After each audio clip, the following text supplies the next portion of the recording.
And we are live. All right. Well, we want to start off by wishing everybody a Merry Christmas. It's a little early, but this is our last broadcast. Today is it seems kind of strange to be ending this early. I don't know if it's just me, but it seems like the semester is ending a little earlier this year. We are still have next week, of course, but I'll go through that in a minute. But it seems earlier than usual, but it's our last broadcast. So everybody watching or everybody here, Merry Christmas, Happy New Year, Happy graduation. And for the three of you guys and everybody else, just remember it could have been one more semester. And you think you're crazy now. If you had one more semester, what would it be? And it isn't. So you're going to be wrapping it up and it's going to be all good. So, all right. I've got I guess a general thought. I'm going to just take a quick tour through chapter headings of 3rd Nephi, because for a spiritual thought, we don't get any pure doctrine in the Book of Mormon. We know that. President Monson's emphasized that multiple times. But, the Book of Mormon is wonderful. And as we think about Christ and his birth and resurrection and all the things he's done for us, let's just kind of look at a couple of headlines that the Book of Mormon talks about in 3rd Nephi. So in 3rd Nephi chapter 8, it talks about tempests, earthquakes, fires, and all the tempest that goes with that. 3rd Nephi, if I can get my pages to turn. Sorry, I'm not doing this electronic. 3rd Nephi chapter 9 talks about, in the darkness, the voice of Christ proclaims the destruction of many people and cities for their wickedness. He also proclaims his divinity, announces that the law of Moses is fulfilled, and invites men to come unto him and be saved. Chapter 10, and again, I'm not going to go through all these. It could be a while. Chapter 10 talks about silence of the land for many hours. The voice of Christ promises to gather his people as a hen gathereth her chickens. Chapter 11, the heading there, the Father, that's where the Father proclaims his beloved Son. Christ appears and proclaims his atonement. The people feel the wounds in his hands and feet and side. They cry Hosanna.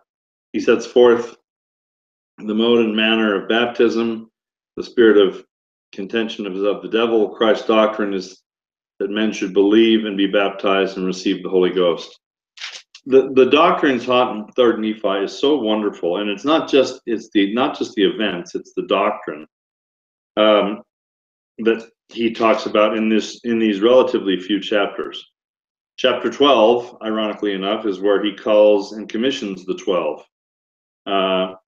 He delivers a discourse similar to the Sermon on the Mount, so he's talking about the truths and things that go with that. Chapter 13, the Lord's Prayer is taught, so he teaches them how to pray. He begins the ministry of the 12. Chapter 14, Jesus talks about judging not. Ask of God, beware of false prophets. Quite a few different things there. So, just wonderful examples of the Savior's pure teachings. And as we celebrate Christmas, it's important to remember that, the Book of Mormon, what it has is one of the best Christmas gifts we could ever have. The beauty of the teachings all the way through of the Savior and his atonement and resurrection and teachings of the prophets are just wonderful. So I would commend that maybe, especially during this time, we certainly can study the New Testament where it talks about Christ's birth, but also examples in the Book of Mormon which talk about the doctrine Christ gave in the relatively short time that he was here. And I'd commend that for any of us to take some time. And I say that tonight in the name of Jesus Christ. Amen. Any thoughts from any of you on that?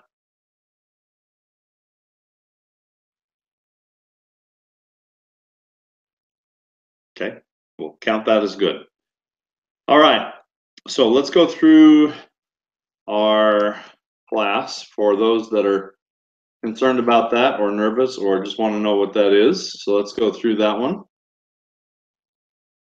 So our remnants are this.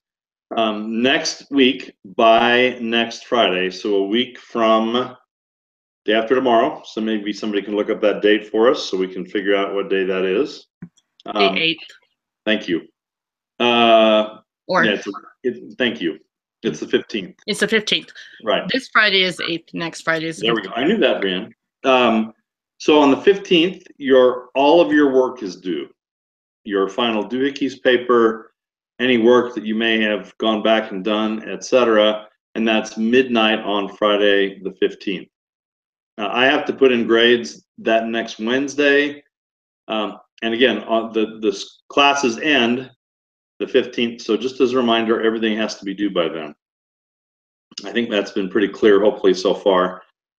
Quizzes and everything else remain the same for this week, but that date is pretty much passed, and then Monday is our normal deadline. So week 14, which is next week, the only thing you have due are two things: the final and the final doohickeys paper. There's no quizzes, there's no reading, there's nothing else to go along with that.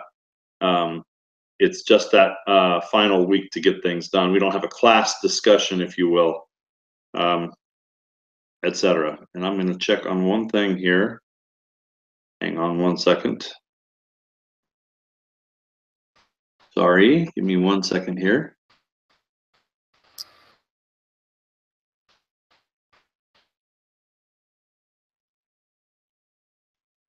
My computer is slow.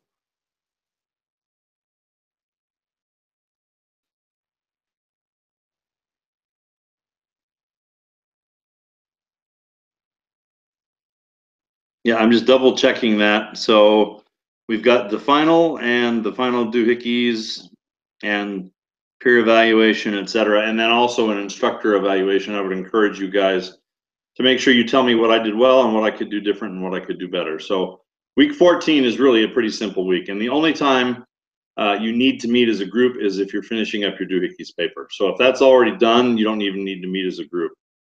So any questions on any of the remaining activities? I did have a question. Is it a mistake in the calendar, or is it not, that the weekly assessment is due tonight? No, it's a mistake. That would be Monday as usual. I'm not sure why it's that way. Just go ahead and turn it in whenever you get that done by Monday morning at 8 o'clock, Sarah. Okay. Thank you for bringing that up. A couple of people brought that up in emails. So the weekly assessment that's normally due Monday, correct? Is still due Monday. No, it's not due tonight. Nothing's ever due on Thursday or Wednesday. Excuse me. Right. Tonight is Wednesday. The first quiz is due, but beyond that, everything else is due Monday. Right. Yeah, but it freaks me out when stuff pops up in there, and I'm like, what? Yeah. No, it's not meant to be that. So thank you for asking. Any other questions, comments about the material for the rest of the class from my Brother Bonnie? I'm looking at the week 14, and I'm just trying to find exactly where the final exam is. Okay. Here's what I would say. Do yourself a favor. Go back to when I emailed it and just do it that way. Here's why. iLearn always seems to have a problem with this. So in previous semesters, I've fixed it. I've gone back and fixed it. People have looked for it and it's still not been there. I mailed you that in Word format. Take the final exam and just email it back into me. It's easier. You'll get the same grade. It makes it just, I know it's not a little bit outside the norm, but we've been doing that with doohickeys papers all semester. Just do it that way as well. Good question, Hans. Thank you. Perfect. Thank you. Make it easy. And then also with that, even though the final is come and go, this allows you to have an open Word document as long as you want it. And as long as it's in by Friday, the 15th at midnight, you can be in and out of that document 30 times for all I care. So it's completely up to you. And that just makes sure the system doesn't close that out, because we've had other semesters when people have been in there and they went out to go get something else and then come back and it wouldn't let them back. So I'd recommend, for 2 reasons, you use that as a Word document. Just do it the way you've been doing Word documents and then just send it to me. Make it nice and easy, and no, there's no risk of technology causing you grief. All right, so I'm good. We're good on the questions and what's up with class and all that for the next semester, for the rest of the week, this weekend, next. All right, you guys are looking shell-shocked. Somebody give me a thumbs up or yell at me or something. All right, there we go. All right. Okay, now, if you guys can muster a little bit of energy and a little bit of enthusiasm, which I know you have, I've said this a couple of times. I really love this discussion. Now, we have safety as well tonight, correct? But, you know, no offense, but talking about safety tends to be a pretty dull discussion. So we're going to go to the basically be safe. How's that? And then safety needs to be in the workplace. I probably am being a bad instructor for skipping that. But I really like the opportunity we have to talk about the workplace issues in society. So I guess what I'd like to do is have you guys start that out. What are things in today's society that find their way into the workplace? And we've got the rest of the hour to talk about that, and it's always a great discussion. So I'm going to let you guys start by telling me what you think those are. I'll capture them on the right side here, and we'll go back and talk about them.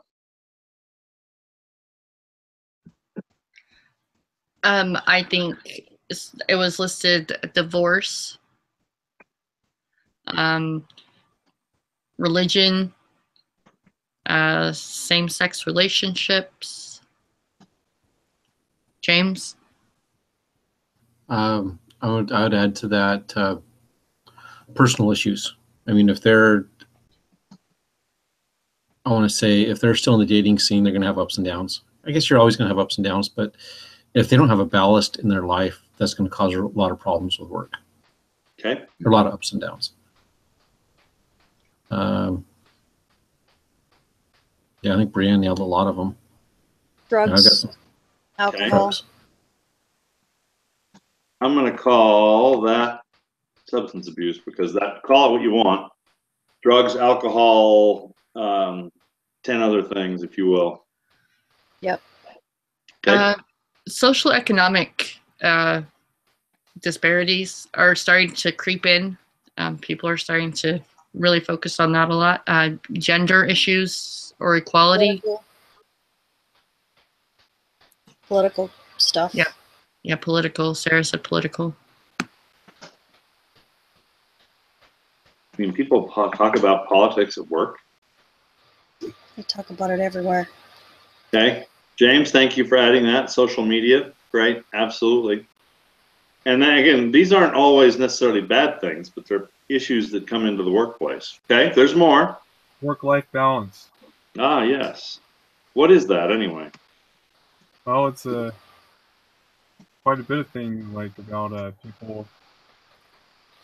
I was kidding, James. I was being Derek. I was being rhetorical. Sorry. Yeah, it's in this article that we have here in the reading. You know, when employers make room for work-life balance, it goes over just talking about different generations. That's what I thought was interesting, because they were talking about millennials, and they were saying how they want more flexibility, and they're not, you know, because after we went through this recession, that they're not really wanting to wait until retirement age to have that flexibility. Okay. All right. Others, thank you for that. Children.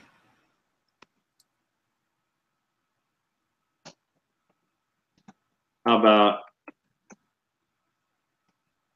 single parent families? Yeah. Okay. Yeah. All right. Good. Others? I'm gonna put this out there. Deaths. Okay. You know, I think when you look at that, you have. I probably put this in the wrong order. Aging parents, people that pass away. I mean, I would say there's life that has trauma.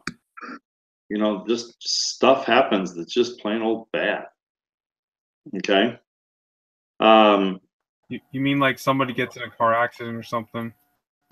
Maybe that anywhere from that to, my dad's been X amount of years old and he passed away and I have to deal with that, and mom's still around, and all of the changing demographics of family as families age. So there's lots of different ones. That's just a couple of them. I put turnover, I wasn't referring to families, I was referring to work. When you have people that leave, it always affects those that are still there. And Rand's nodding her head. I assume that's the case. So you have in the workplace, James is smiling as well. People leave and go somewhere else. And especially now when we have almost full employment, there are very few people that are out of work unless they choose to be, or don't have the skills, etc. So, all right. Others? This is a lot, but it's probably just scratching the surface.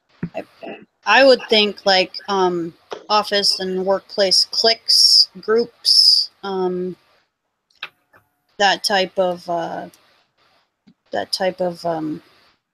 Okay. scenario where they have people who are in groups, and there can be instances where they pick on people.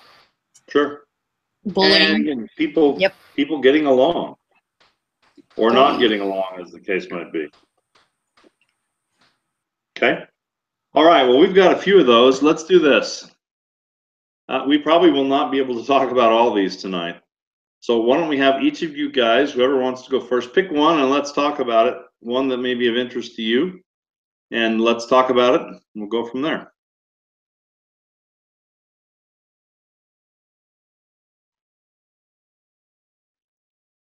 Whoever wants to go first. I'll Well, go first. I could go. Go ahead, Sarah. I could take the things that I know the most about, that maybe other people might not know much about. Is that A, I've been divorced, and B, I'm a single parent family. So Okay, let's tackle that one I know first. about those things. Yeah. Okay, So, how does go ahead, Sarah, how do you think that affects people in the workplace? Divorce affects you. You can't, it's impossible to get away from that.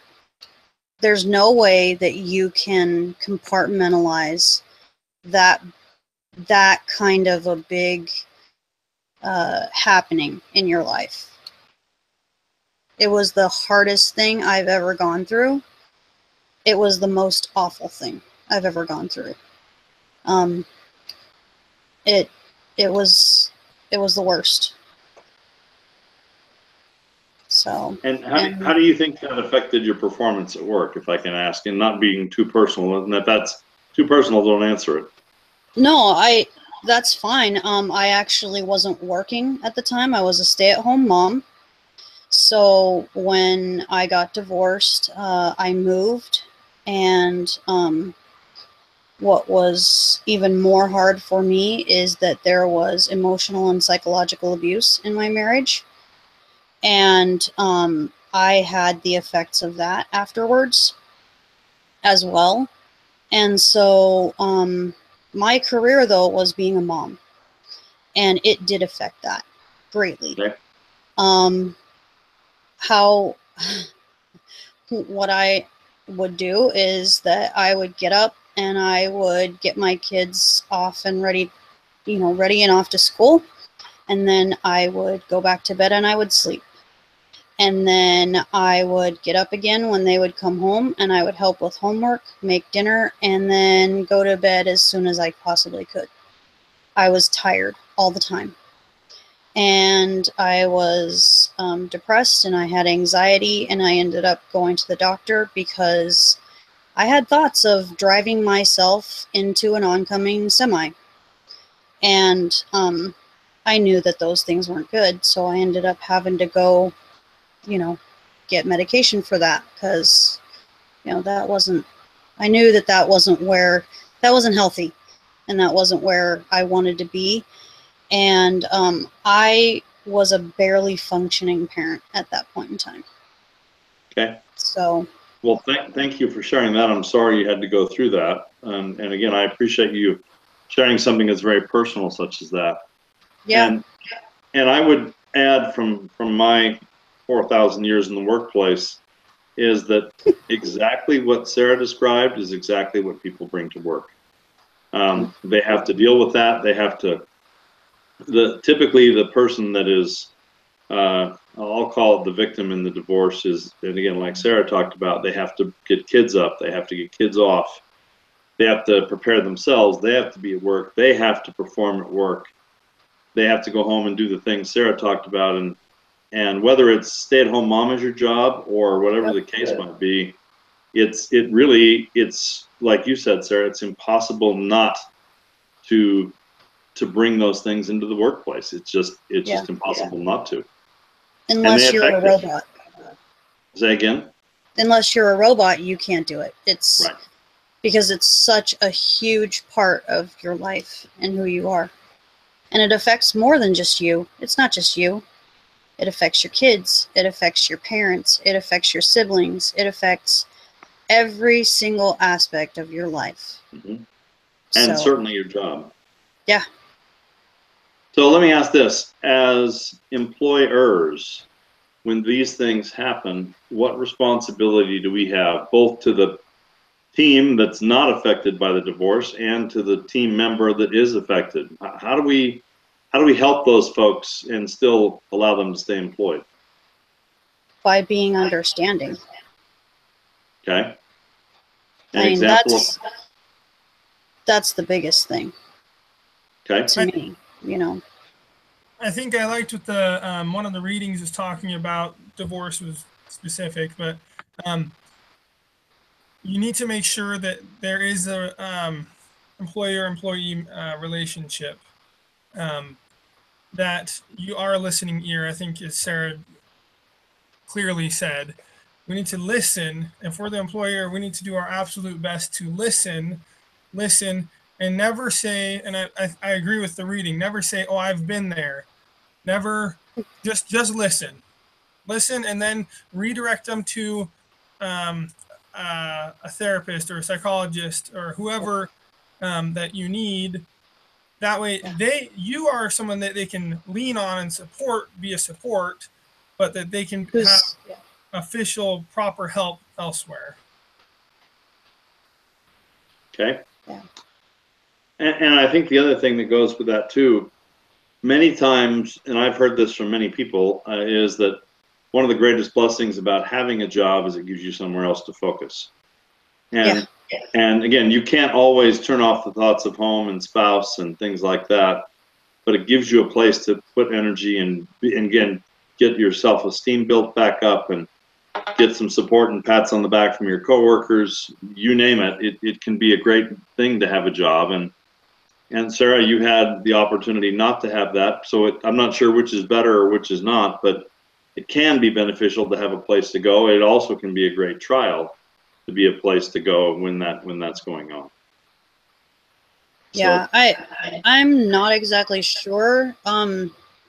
Because I was a stay-at-home mom, I didn't have any job, like any substantial career background. So for me to actually get a job was near impossible because that was 22 years of really not working. And so, but I think that it would have been really hard because of my particular situation with the depression and the anxiety to actually go to work. But it would have been nice to have someone to talk to. Sure. Besides myself right. and my kids, who I wasn't going to talk to about any of that stuff. And also it would have been nice to have the employee assistance program to where I could have actually gone and had therapy and counseling, which I could not afford to do. As a single mom, at first not getting any child support, I had to go on assistance, and it was have my family help me, and it was a lot of stuff. And so until we actually got to court and he actually had to pay child support at that point, I didn't have the help. I didn't have anything. And then at that point, it was very little. So I couldn't afford to take that extra money that I didn't have to get myself counseling or therapy. So, Okay. you know, that would have been nice, a nice thing to have. Okay, absolutely. That's a good observation. Thank you. All right. Any other thoughts on this one before we move on to another topic? Sorry, just to kind of go along with it, I think she brought up some good points of trying to find a job, being a stay-at-home mom. That's a huge shift, and going into a new job with all that baggage of being a single parent as well, from an HR perspective, is, you know, be prepared. And to go along with that, and I'm on the other side of the story of like where my husband's ex-wife will like drop by my work or send me nasty texts in the middle of the day. So things like that also. So I like to call this like relationship issues in all its formats. It's an ongoing, even though you may be divorced, there are still ongoing relationship issues that you have to deal with at work. The end. Okay. Absolutely. Well, you know, relationships, you have relationships with your coworkers. If you're happily married, you still have relationship issues because not every day is perfect. If you have the issues that Sarah graciously shared with us, you have items that go along with that. And so all of us have to make our way. I mean, it can be church relationship issues, my neighbor's relationship issues. There can be all kinds of things that spill into the workplace. There's no wall that, like Sarah said, turns us into robots when we come to work. You have issues, you have things that are there, and they affect how you do your job. And some of us handle those well. Some of us don't handle those well. And in the HR world, we have to handle those on how they handle it. So, anyway, it's not an easy thing, and it's a tough thing to figure out. Okay, very good. And again, thank you all for sharing those comments. All right. If you go back to our list, you can kind of scroll up on the right side there. Let's pick another one and talk about that affects the workplace. Go ahead, Brianne. Okay, I want to do the work-life balance. Okay. I feel really strongly about it for a lot of reasons. Just because you spend so much time at work and finding that balance, and if you're not happy and don't have a happy work life or a happy life outside of it, it's difficult. However, something in the article really struck me because I work in an office where they have a lot of telecommutes. Like half of my department in accounting is all online. It can create a frustration for those who are in the office from 8 to 5. Mm-hmm. And the flexibility, they're like, well, you know, they're not ever on when I need them, you know. So I think to be able to is a great opportunity, but there needs to be better communication when you do that, especially if your department is split like that.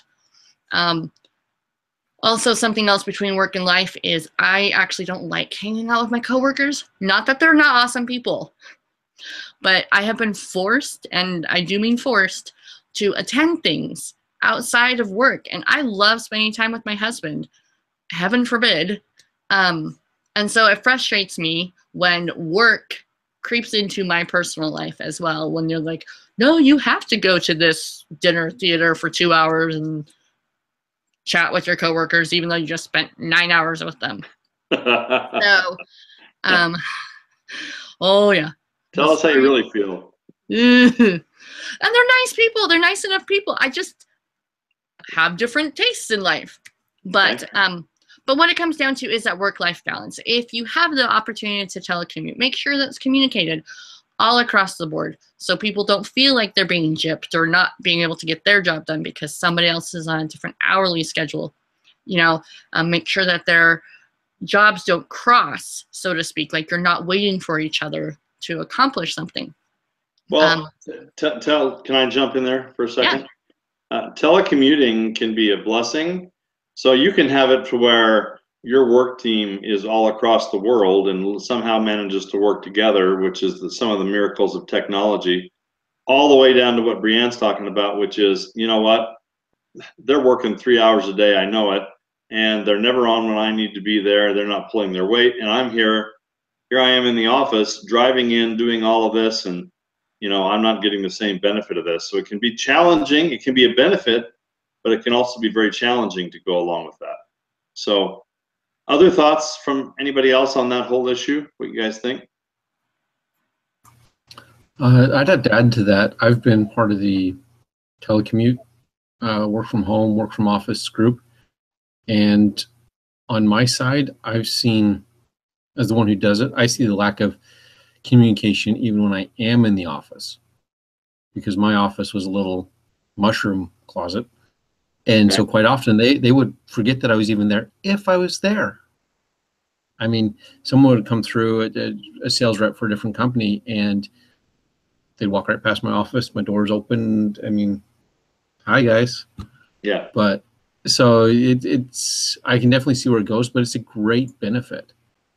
I mean, it allowed me to focus on processing claims that were average 10 to 15 minutes. And if I was interrupted at any point in that, I had a chance of doubling and tripling the time that it would take to complete it, because I'd likely mess something up. So there's pluses and minuses, but I definitely feel the communication issue can be addressed. I mean, I've gotten phone calls at 5 o'clock. People will call me on my cell phone. Hey, sorry to bother you. No, that's what I'm here for. Call me. Right.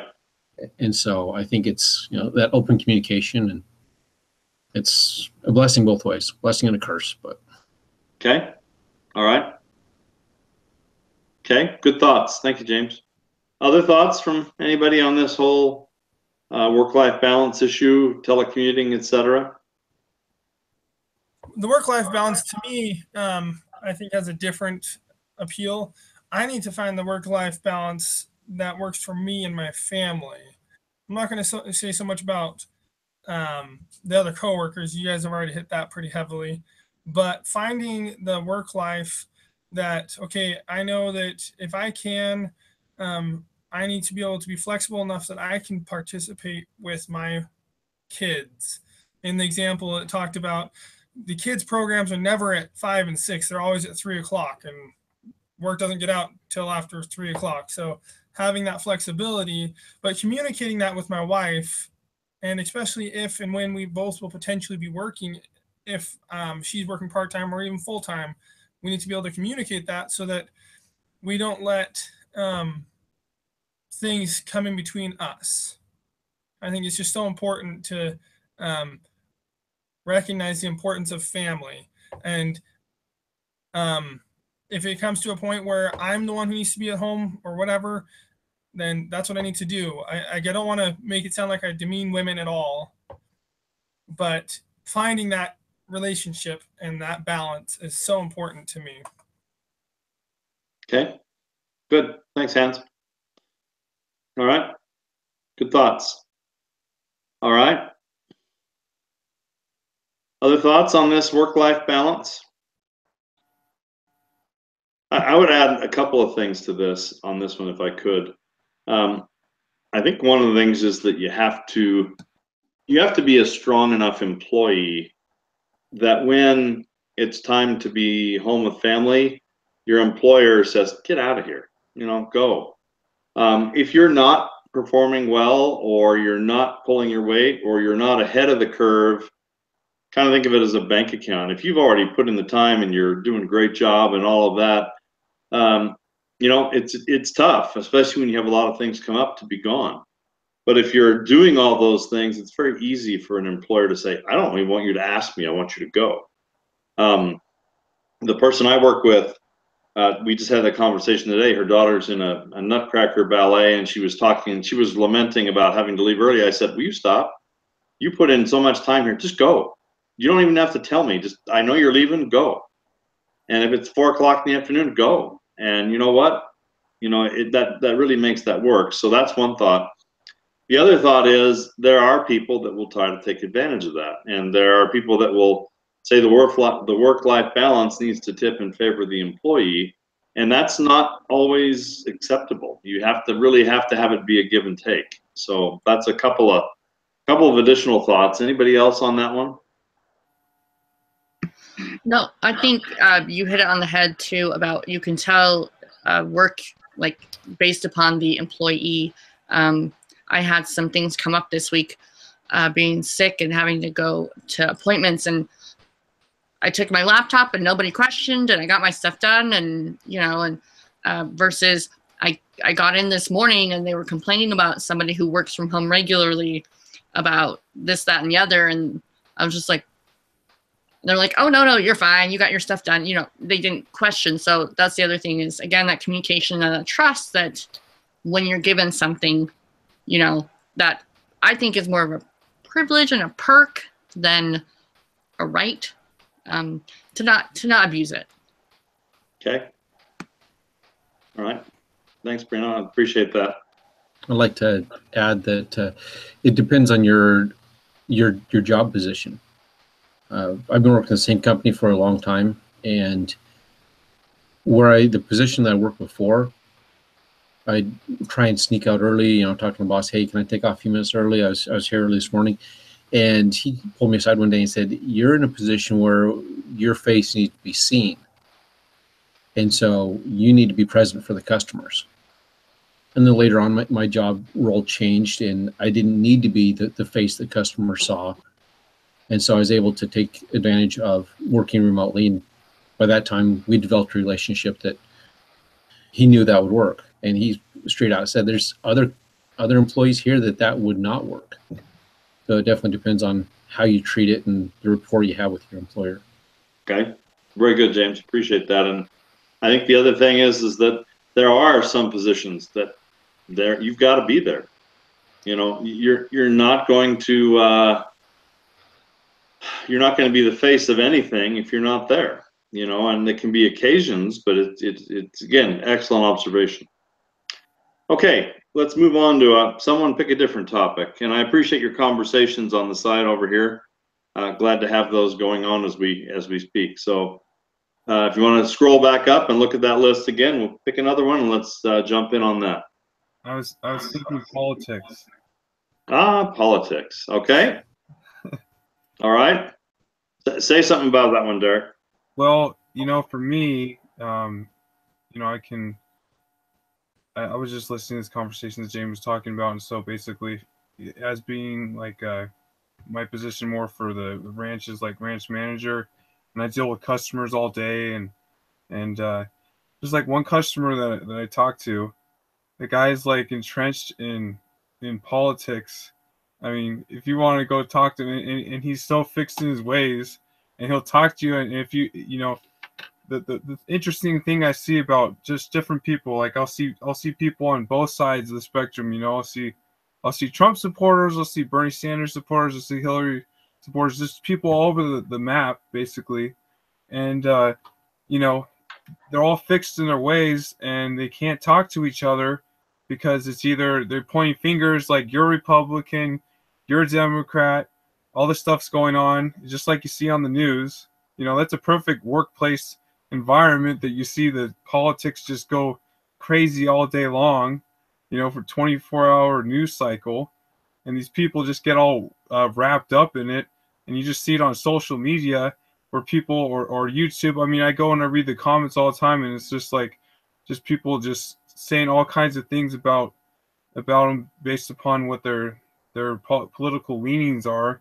And it seems like a lot of people just get so wrapped up in it that they get angry and they can't really focus on what they're there to do.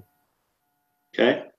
If you didn't check out Brianne's comment, and that's interesting. So any suggestions for Derek or all of us on how we deal with that? Because that's a real issue. Some places more than others, but it also is, as Derek keyed on, customers may want to talk about that. And it may not be anything you choose to, but when customers have an issue with that. So thoughts on how to make that work?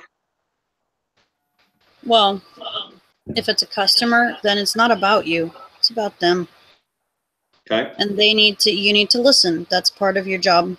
As a customer service person, that's part of your job. You just listen, and you just, that's their opinion. That's what they think. They're allowed that. You know, everyone is allowed that. But Okay. most especially, they don't want to hear what you think. They don't care what you think. You know? Okay. So they just want to say what they want to say, and then you let them say it. Okay. Good advice, Sarah. Anybody else? Different opinion? Same opinion? I've had some interesting conversations at work. I'm in Boise, Idaho, and it's predominantly LDS, but then there's all. So some of my people I work with are either former LDS or non-active or Catholic. So I've had some interesting conversations, but a friend of mine is mechanic, and mechanics are very crude. And so sometimes he'll get into a religious discussion, or it'll start that way. And the way he approached it was, he said, I'd love to talk to you. Do you want to go to lunch? Do you want to have dinner one night with my family? You want to talk about it there? You know, I'm not going to talk about it here because it distracts me from my job. Okay. But I'm willing to talk about it. Just let's take another venue. And that's how he approached it. Okay. And did that work for him? It worked for him. And I think in my case where I worked, a lot of the people were, I think back to the conversation I did have, it kind of got drawn out. She got a little bit heated, but then it went back to what Sarah suggested. Let her say her piece. She just wants to be heard. Fantastic. I let her talk, let her say what she needs to say, and then the conversation was able to end on a positive note. Okay. But if you want to, like Derek said, if you want to go head to head, no one's going to change their mind, and then it's just going to cause problems. Yeah. So. And I think to Derek's point, I think that's the type of thing when an HR person or supervisor needs to moderate some of that or set some ground rules or whatever the case might be. Most people that work at a company do that themselves, but not everybody does.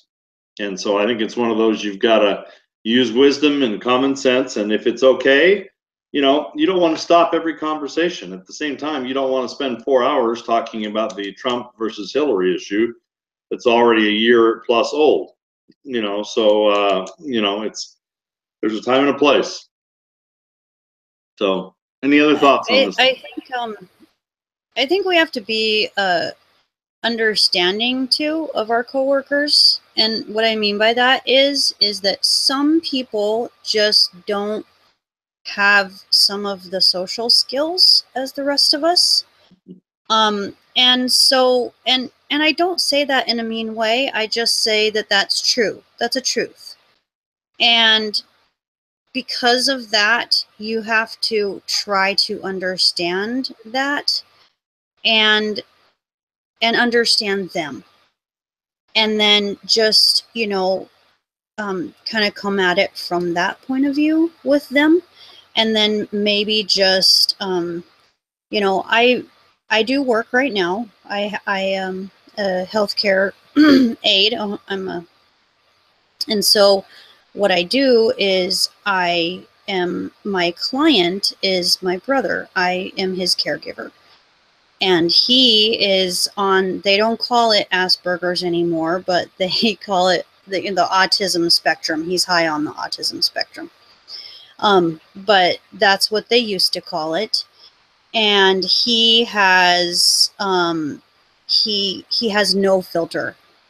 He says whatever comes into his head. And some people are like that in a way that they don't think before they speak.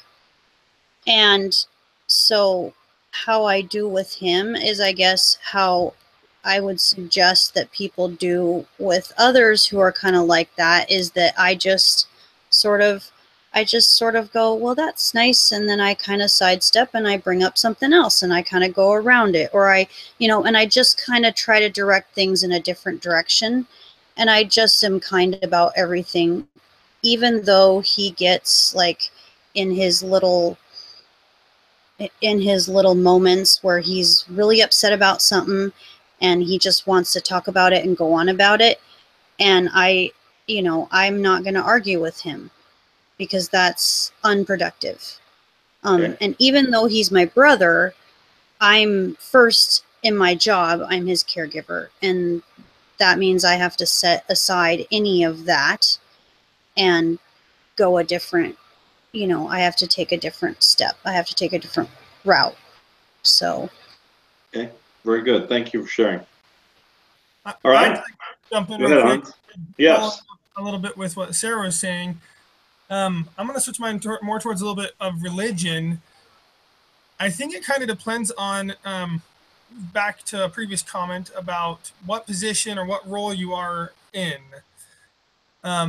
Most recently, I've been a delivery driver, and there's sometimes in the back when we're folding boxes or we're doing dishes or whatever, and you have to understand the other person.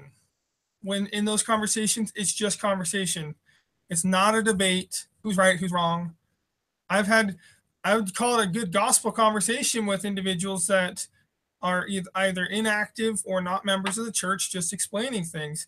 They questioned, I answered. I questioned, they answered. We just went back and forth. And I think it kind of depends on your relationship that you have. I don't know these individuals, but in our workplace relationship, we were being productive. We were still working, but rather than sitting there and like washing dishes, not saying anything, you talk to each other. Mm-hmm. There are times that it's completely not appropriate. Those have been hit on very well. And you'll likewise with politics. I haven't really talked politics with anyone, but I think that how your relationship is and what your work is. I think that that's a big. Okay. Excellent point. Agreed. And again, to your point, you're not going to have every conversation be sanitary and sterile. When you've got time on your hands and you're doing work, there's lots of things to talk about. Everything from the weather to, as Hans mentioned, religion, everything else. So good observations. Okay. Let's pick one more and end on that. Who's got one more they want to talk about?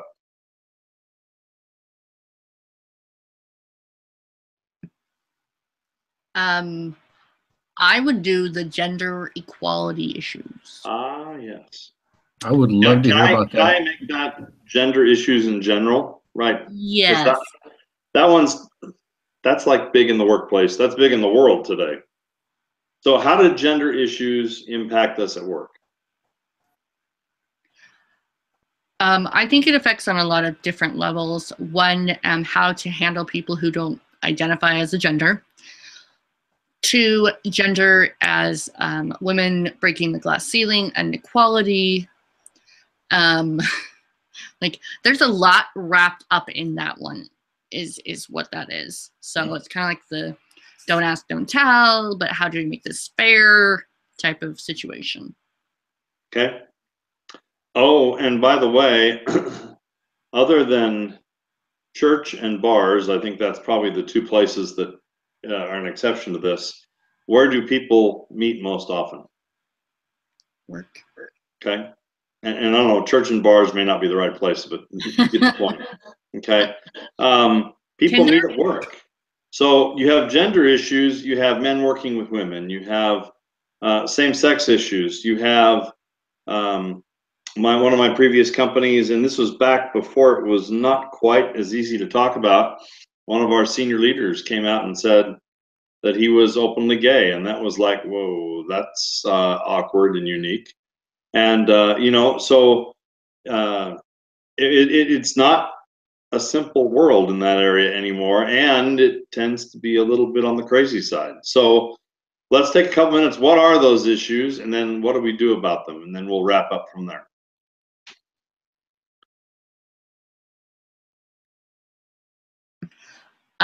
So one issue that comes to mind is the transgender. and using proper pronouns and such. And I'm just prefacing this by saying that I have a stepson that is transgender, and so I have a different different viewpoint.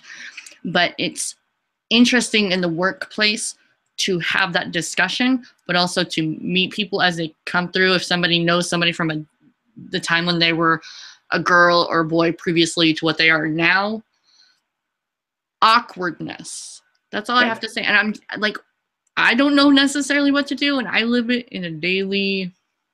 Yeah, it's awkward. It's tough. Okay. All right. Other thoughts?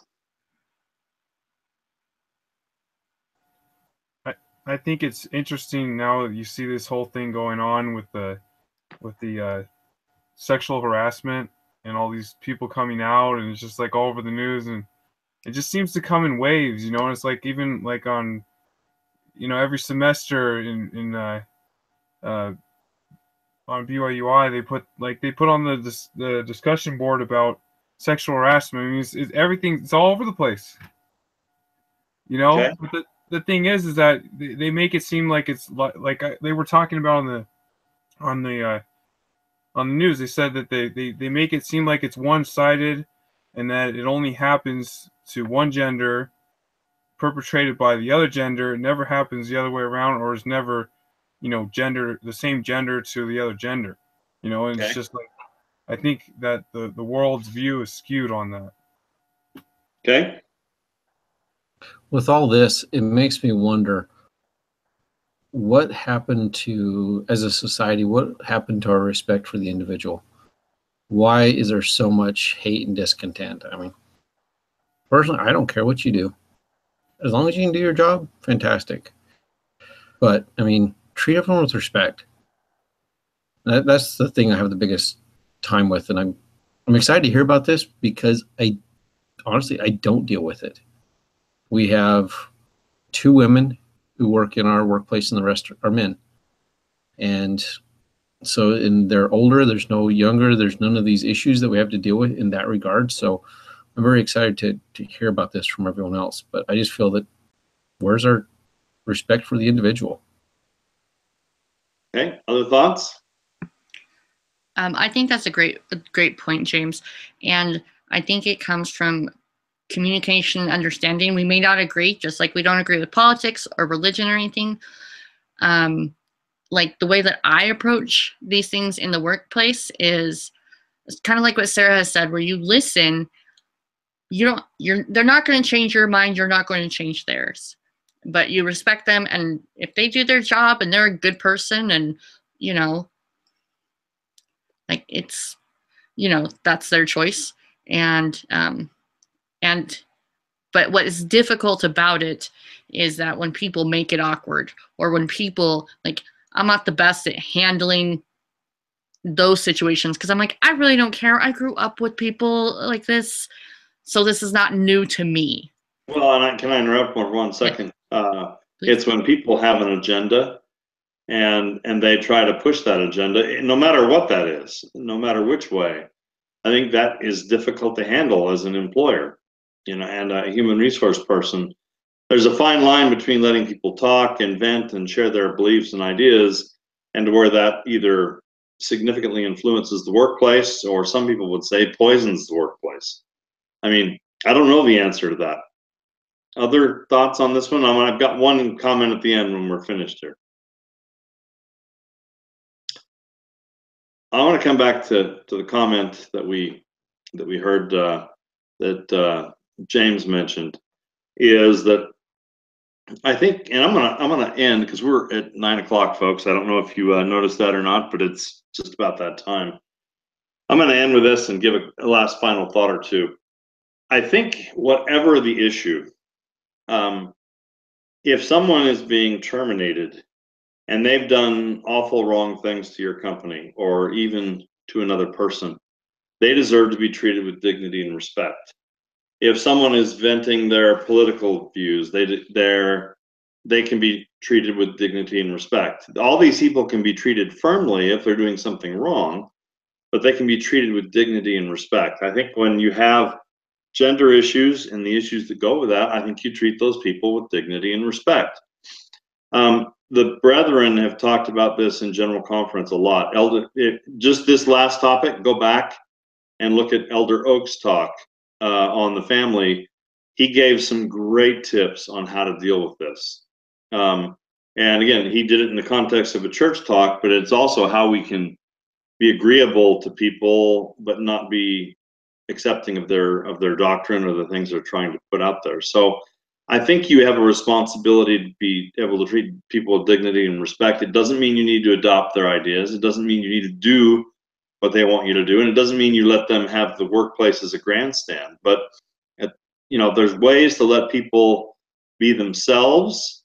And this comes back to that concept of diversity we talked about so long ago. How do you encourage people to be themselves? How do you encourage a diverse workforce without squashing one side or the other to where, well, now it's all these folks have the benefits. No, now it's these. Well, it's got to be a mix. And my final thought, and again, Sarah, thank you for adding that. Appreciate that very much. And again, Derek, thank you. I agree with that and Brianne's comment there as well. I don't know what this is, but I think it's a good way to end the class. I think when you talk about human resources, our job is to foster, facilitate, and help the workplace work well. That means sometimes you have to steer it this way, sometimes you have to steer it that way, but helping people treat each other with dignity and respect, knowing there are boundaries, knowing there are guidelines, but still allowing people to be productive in a workplace where you can't dictate what people think and feel. And as time goes on, that gap is going to keep getting wider. People are going to have different opinions and things, and you, as an HR person or the leader of a team, has to figure out how to bring those back together to where it's okay if they have different opinions and they have different ideas and they do things different and they think different, but you help them go forward with that. And then when the bumps happen, which they will, you smooth them out and you try to make it work and make things happen in a better way. So that's kind of how I summarize it. Any agree or disagree with that as we kind of come to a close here?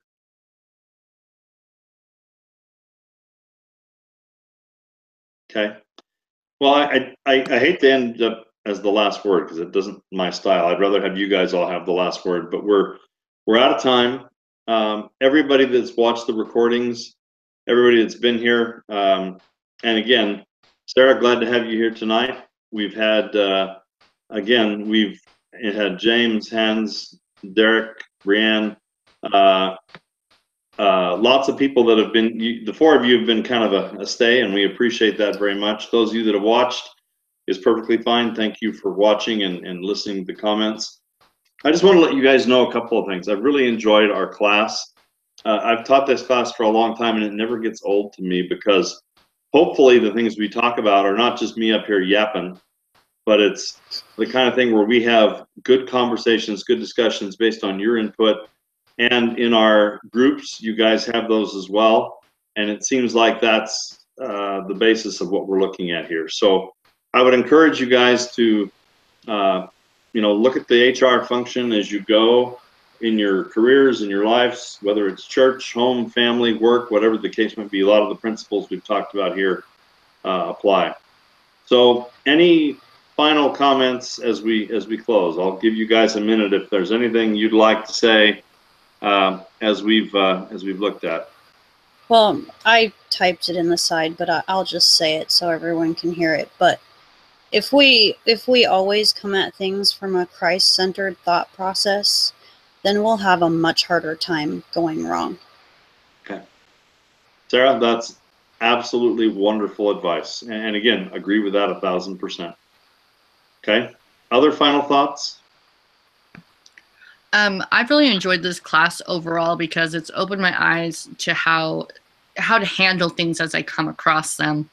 Because I tend to be a more passionate person. If anybody's ever been in a discussion with me, but it's been really helpful to see it from that perspective instead of just like going full force. It's just like, no, okay, let's, if I had to be the unbiased, how do I handle that? So it's been really helpful in my own emotional and intelligence and workplace relationships as well. So I really appreciate this class for that.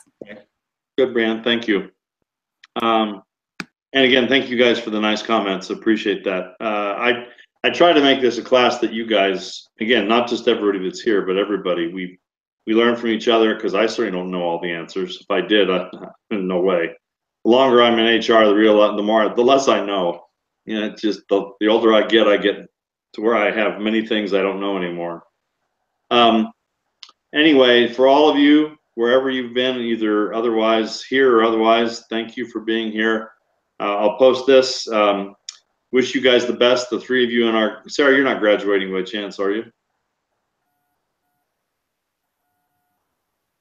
Yes, I am.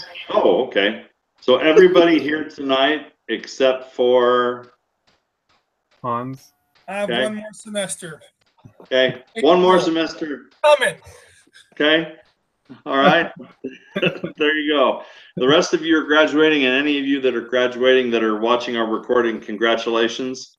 It's been a great class. Thank you very much. And again, send those your exams by email, your final papers. We'll get those graded, and anything you need to talk about, we will on those. And again, Derek, yes, the hard issues are exactly what this class is about. And I appreciate your input, and you guys made the discussions work. Tonight was a great one. We could go on for 2 or 3 more hours because that list was long. But our commitment is an hour, and so keep those thoughts and kind of think of how, again, I would end with reiterating what Sarah's comment was, which is, what would the Savior do? How would he treat other people? And when we look at that, I think we're in pretty good shape. So thanks to all of you. You guys are awesome. Thanks, Brother Bonnie. I appreciate everything you guys have done, and we will hopefully meet again for too long. And good luck to all of you. Thank you very much. Thank Thank you, you. everyone. It was awesome. Thanks, guys. Have a great night. You too. All right, thanks. Merry Christmas. Yeah, Merry Christmas Yeah. to everybody. You too.